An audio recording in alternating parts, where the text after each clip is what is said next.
Welcome to the English Through Stories podcast. I'm Sarah, and today I am your solo host.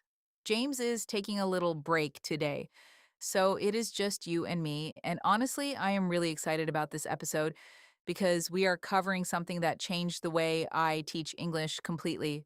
Today's topic is authentic English versus textbook English. Here is what I mean. Every single day, millions of people around the world study English from textbooks.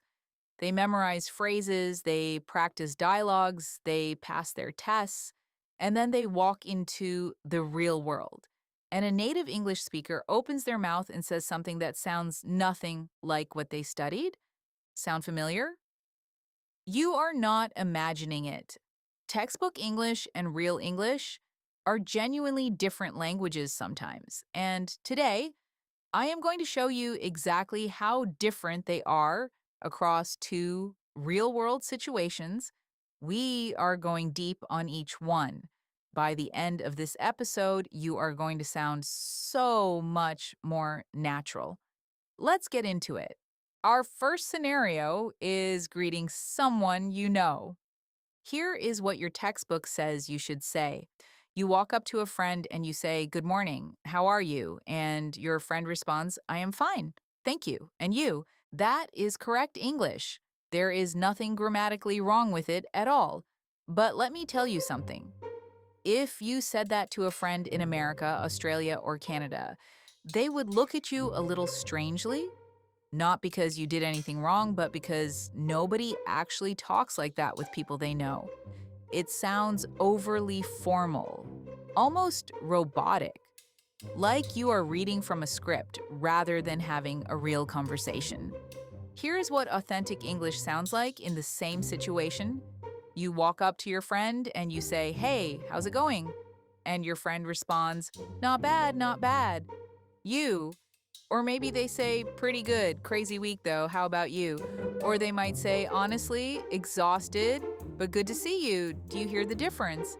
Authentic English is faster, more relaxed, and full of informal contractions.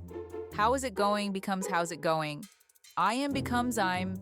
And notice something really interesting. Not bad. Not bad is said twice. That is actually something native speakers do all the time.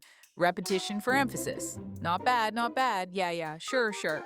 This is a very natural rhythm in conversational English, and you will never find it in a textbook.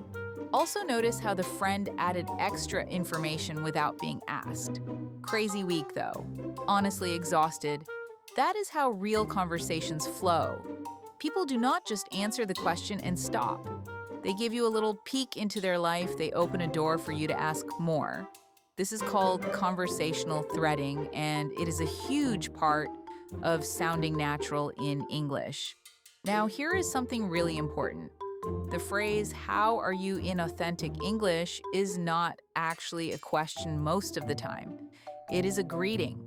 Native speakers say, "How are you?" the same way they say hello. They do not expect a real answer about your health or your feelings. If someone says, "How are you?" while walking past you in a corridor, the correct authentic response is just "good you" or "not bad you," and they have already walked past before you even finish your sentence. This shocks a lot of English learners when they first experience it. They think the person was rude for not waiting for a real answer. But it is just how the greeting works in authentic English. Let me give you the full authentic greeting toolkit right now. These are the phrases native speakers actually use when they see someone they know. The first one is, "How's it going?" This is probably the most common casual greeting in American English. It is friendly, relaxed, and works in almost any situation. Practice saying it. "How's it going?" The contraction is important, not "how is it going?" "How's it going?" The second one is, "What's up?" This is very casual and works best with close friends or people your own age. Older people or more formal acquaintances might find it a bit too casual. But with friends, "What's up?" is perfect. And here is the authentic response to "What's up?" Nothing much or not much? Not "I am, well, thank you." Just not much. What about you? The third one is, how have you been? This one is special because you use it when you have not seen someone for a while. Not today, not yesterday, but after a gap of weeks or months. Hey, how have you been? I feel like I haven't seen you in forever. The fourth one is, good to see you. This is warm and genuine. It works when you are happy to see someone. Good to see you can stand alone as a greeting. You do not need to follow it up immediately with a question. The fifth one is, how are things? This is softer than how are you. It feels more open and less direct. How are things with you? How are things at work? It invites the person to share whatever is on their mind. Now, let me talk about something textbooks almost never teach: the follow up. After you greet someone and they respond, authentic English has a very specific flow. Let me show you what I mean. Textbook version: how are you? I am fine, thank you. And you? I am well, thank you. That is the end. The conversation stops. Authentic version: how's it going? Not bad, honestly, kind of tired today. Oh yeah, long week? The worst, I've barely slept. Oh man, same, I don't know what's going on lately, right? It's like everyone is exhausted at the same time. In the authentic version, the greeting becomes a real conversation. Each person picks up a thread from what the other person said and pulls on it. Tired becomes long week becomes barely slept. Barely slept becomes everyone is exhausted. This is natural conversation, and it starts with nothing more than a simple greeting. Here is some authentic follow up language to practice. When someone says they are tired or stressed, you can say, oh yeah, long week, or what's going on, or tell me about it. Tell me about it is a fascinating phrase because it actually means I completely understand what you are going through. It is an expression of solidarity. When someone says, I am so tired, and you say, tell me about it, you are saying, yes, I feel exactly the same way. It is not a request for more information. Textbooks never explain this, and it confuses learners constantly. Another great follow up phrase is same though. Someone says this week has been insane, and you say same though. It is short, it is warm, it is completely natural. You are connecting with the person and showing empathy in just 2 words. Let me give you one complete, authentic greeting exchange from start to finish so you can hear all of this together. Hey, long time no see. How have you been? Honestly, not bad. Pretty busy, but good busy, you know? How about you? Same, same. Work's been a lot lately, but I can't complain. You still at the same place? Yeah, still there? 5 years now, can you believe it? No way, time flies. Hey, we should actually catch up properly sometime, grab coffee or something. Yes, absolutely, let's make it happen. Perfect, all right, I'll let you go. So good running into you though. You too, take care. Did you hear all of it? Long time no see. Good busy, you know. Same, same. Can't complain. Time flies. Make it happen. Running into you. Take care. Every single one of those phrases is authentic. Every single one of them would be completely absent from a textbook. And every single one of them is something you could use tomorrow in a real conversation. Now let's move on to our second scenario. Disagreeing with someone, this is one of the most important and most misunderstood areas of authentic English. And I want to spend a lot of time on it because getting disagreement wrong can seriously damage your relationships and your professional reputation in English. Here is what the textbook teaches you. Someone says something you disagree with, and you respond, I do not agree with you. I think you are wrong. Technically correct, clear, direct. But in most English-speaking cultures, especially British, Canadian, and Australian culture, saying I think you are wrong to someone's face is incredibly blunt, almost aggressive. It puts the other person immediately on the defensive. And once someone is defensive, the conversation stops being productive. In American culture, it is slightly more accepted, but even there, softening your disagreement will almost always get you a better result. So, how do native speakers actually disagree? They use what linguists call hedging language and face saving phrases. These are words and structures that soften the impact of your disagreement, so the other person can hear your point without feeling attacked. Let me break down the authentic disagreement toolkit one piece at a time. The first tool is the acknowledgement opener. Before you push back, you briefly acknowledge the other person's point. This does not mean you agree. It just means you heard them. Examples are, that's a fair point, but I see where you're coming from, but I get what you're saying, and you might be right, but notice that you are not agreeing. You're just showing respect before you make your own point. This one change alone will transform how people respond to you in English. The second tool is the hedge. A hedge is a phrase that makes your own opinion sound less absolute and therefore less threatening.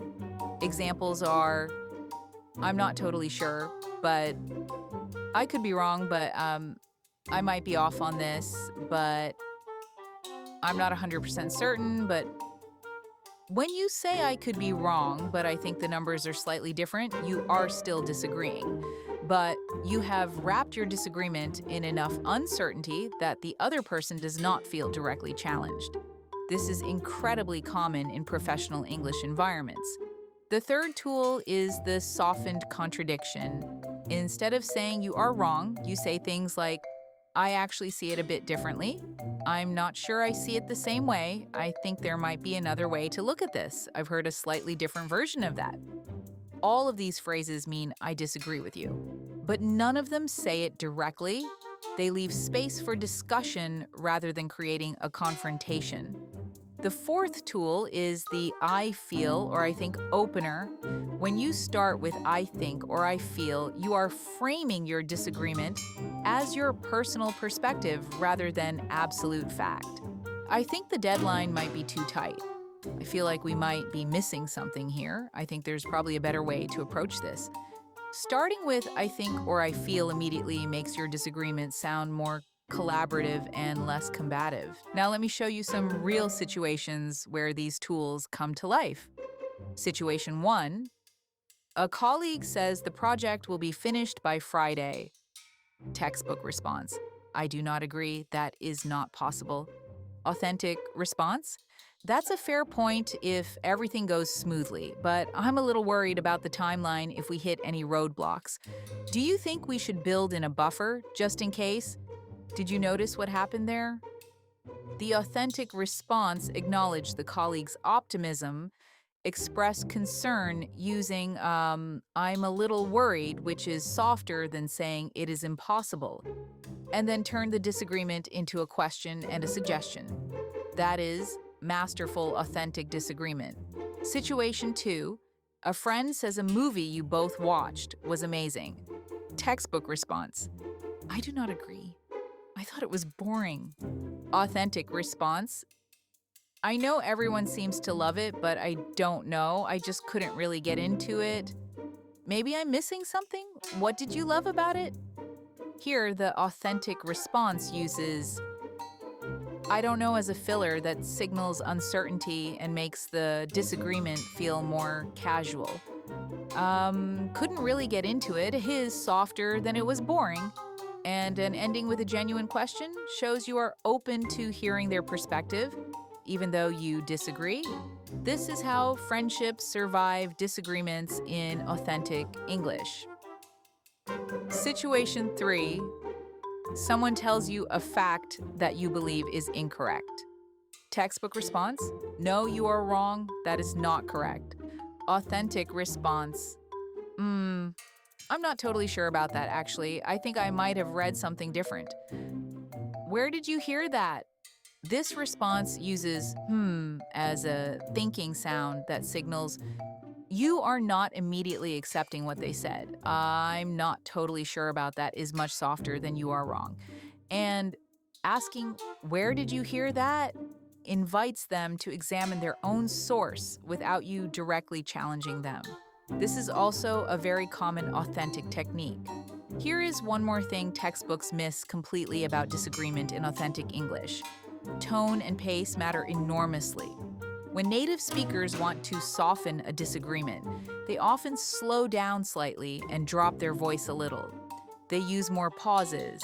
They might tilt their head or make a thinking face if you are face to face. The verbal hedges we just learned work together with these non-verbal signals to create a complete package of polite disagreement. Since we are working on audio, focus on slowing down your speech slightly when you are disagreeing. It signals thoughtfulness rather than aggression. Let me give you one complete, authentic disagreement exchange from start to finish. So I was thinking we should just go with the first option. It's the easiest and we're already running behind. Yeah, I totally see where you're coming from. And I know we're pressed for time. I just feel like the first option might cause us more headaches down the line, though. Like, I could be wrong, but I think option two might actually save us time overall, even if it's a bit more work up front. Hmm, that's a fair point, actually. I hadn't thought about it that way. I mean, I might be overthinking it, but maybe worth a quick look before we commit. Yeah, actually, let's do that. Good call. Did you hear the flow? I totally see where you're coming from. I just feel like I could be wrong, but I think that's a fair point, actually. Worth a quick look. Every single one of those phrases is doing the work of authentic disagreement. The person pushed back, made their point, and kept the relationship intact. That is what we are going for.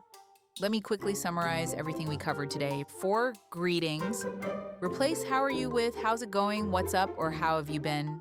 Remember that how are you is often just a greeting, not a real question.